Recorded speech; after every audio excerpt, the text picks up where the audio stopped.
Right then folks, here we go. Look, the MG TF looked or disguised to be, well, she's actually a Gentry. And to be fair, the only thing that you can tell is either the badge on the back or this just front little bit. Other than that, they are a very, very, very sensible replica. Now, this one in particular landed with us earlier on today, ready for our next sale. And first appearances are really, really good. Nice bright paintwork, which is lovely. Hood's good by the looks of things. Old, but still good. Nothing wrong with being old, is there? So all the back windows still intact, which is nice.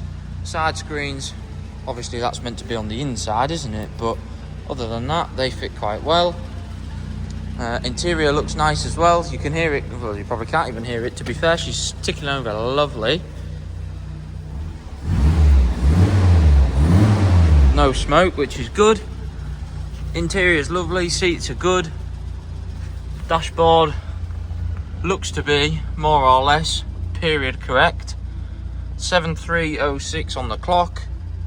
Do your research to what gearbox they have. Quite often these have a 5-speed instead of a 4, which is just that little bit more of a modern upgrade.